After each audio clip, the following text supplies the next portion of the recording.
Hello everybody, welcome back to another video. And in this video I'm going to be showing you what's new in Minecraft Snapshot 21w18a. The snapshot just released a couple of minutes ago, and I'm currently also doing a live stream. And if you like Minecraft videos like this one, please make sure to leave a like and subscribe to the channel for more Minecraft videos and snapshot videos like it. And of course, since this is also recorded inside of a live stream, there will not be any editing, and all of my reactions will be the first view of the snapshot I get. And I still have some options set, so let me quickly change that. Let me quickly just remove this narrator. So we were doing some donations as well during the live stream, but people got to donate to change any settings here. So let's remove that really quick. So invert mouse, and I think that's pretty much it. So let's go into a new world and let's see what's new in 21w18a. So that's the snapshot for this week, still for 1.17. So let's go into creative and let's go through these game rules. Well, it doesn't really matter, I guess. We can just create a new world that works. So this snapshot is called Dedicated Ram Goats. So yes, it is about goats. And the description is, heyo, will you look at it? It's Wednesday once again, which means we get to share updates about the Minecraft bits and bobs. This week we're distributing an ore distribution snapshot for all you lovely snapshot connoisseurs to feast upon. Enjoy.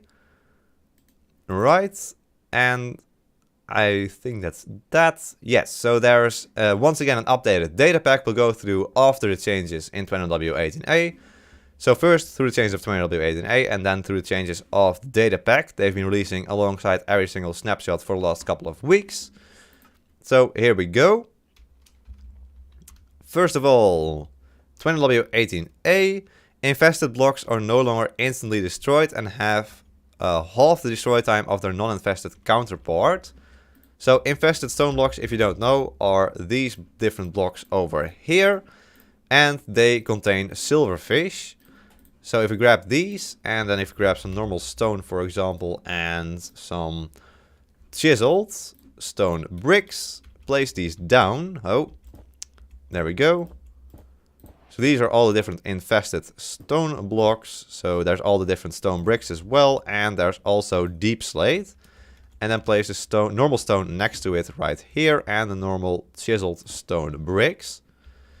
So now if you grab a pickaxe and go into survival mode, we will see that it will take half the time to break normal stone to break the infested stone. So previously, in previous snapshots and previous updates, you could break all of these infested stone blocks instantly, but now it actually takes some time.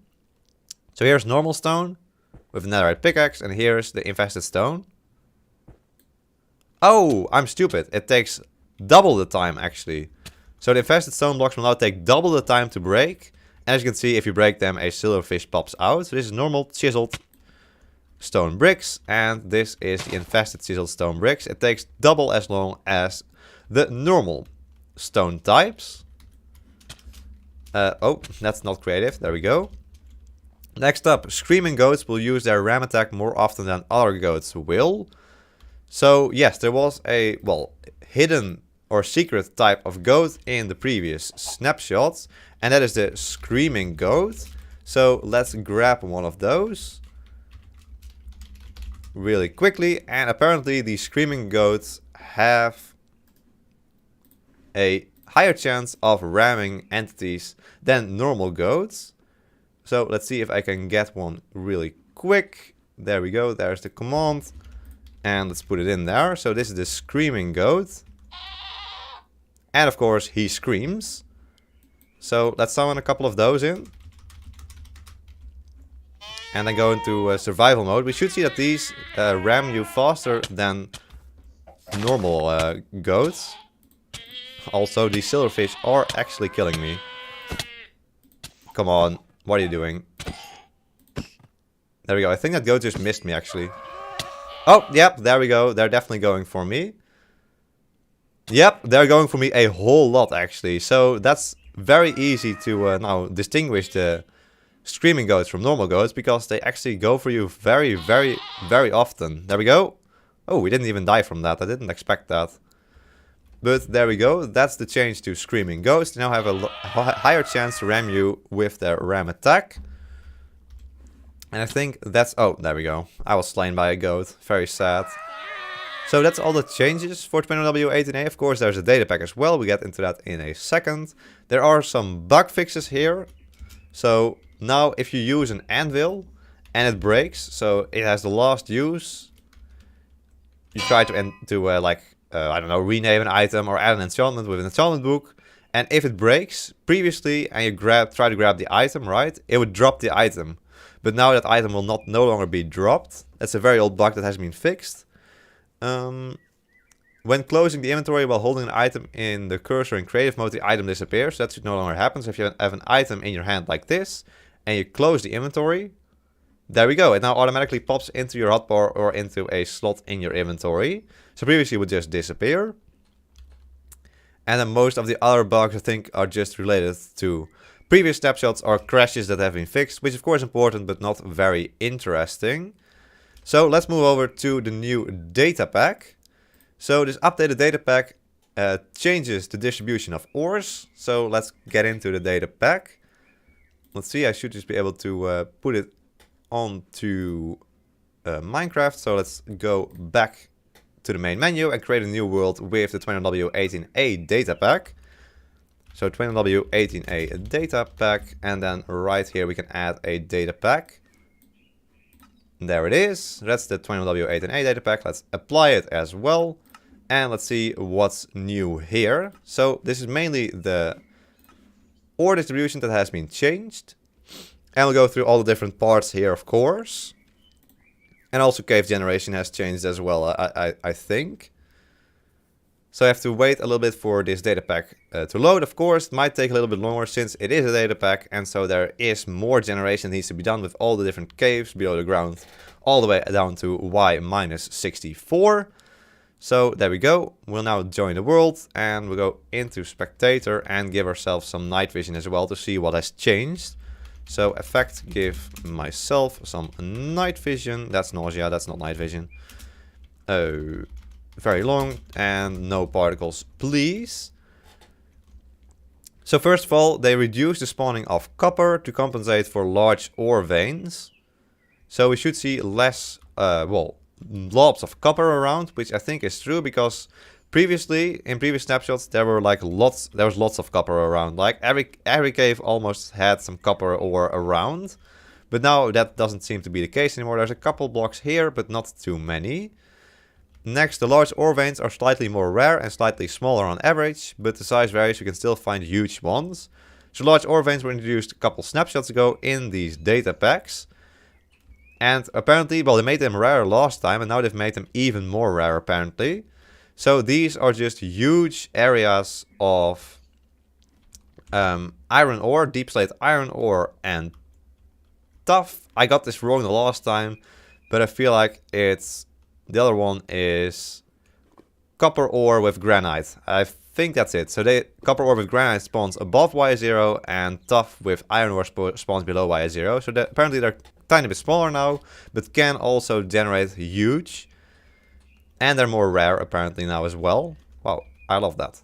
That's amazing. Next up, increase the chance of finding raw ore blocks in ore veins. Yeah, so most of these are about ore veins, but ore veins are very rare, so you won't be able to show it real quick, but just know that this is true. Yeah, last time I flew around a world for a very, very long time, and I wasn't able to find any of these ore veins. They are super rare. Of course, I could set up a command to quickly find them, but that would take way too long for a live stream video like this. But if you want to see that, then let me know in the comments down below, and I might try to find one in a future video or in a future live stream. So subscribe if you don't want to miss that. Next up, cave carvers generate below Y0 in ocean biomes. They didn't before, it was an accident. So let's go over to an ocean biome with the locate biome command. Ocean. There's an ocean right there. So if you go over here, we should be able to see the cave carvers here now as well below Y0. So let's see. Do we actually see that happening here?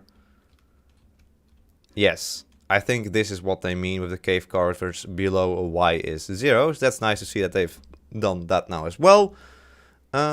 Increase the minimum size of noodle caves and carvers to make them easier to traverse and less likely to break up into fragments. Right, so in previous snapshots we saw that The noodle caves were very tiny. I couldn't even really traverse to them. And now this is what they look like. You can actually walk through them, which makes them a little bit nicer, I think. So this is what it was looking like before for the entire cave. And now it's actually a bit more stretched out. Then next, noodle caves no longer generate above y is 30. So the surface should be less riddled with holes. Yeah, so you should see this here. Not a lot of noodle caves above y level 30, or no actually. And then below y is 30 we see a whole lot more caves appearing, and a lot of these noodle caves as well. Then remove deep slate blobs below y is 0, so you should no longer see deep slate above y is 0. Only below y is 0 in this transition all the way over to the complete deep slate area. Next up, they extended the vertical range of smaller blobs of iron ore to make it possible to find iron in caves near the surface. So yes, you should now be able to find iron in caves you go on in through the surface, like you could find it immediately, as you could already do in previous versions of Minecraft. I also really love this one piece of dirt right here, and I'm obligated to remove this piece of sand. Beautiful. Truly beautiful. Amazing. I'm sorry, I got distracted there. Next up, slightly reduced the amount of normal sized iron blobs to compensate for large ore veins and increase the range of smaller blobs. Right.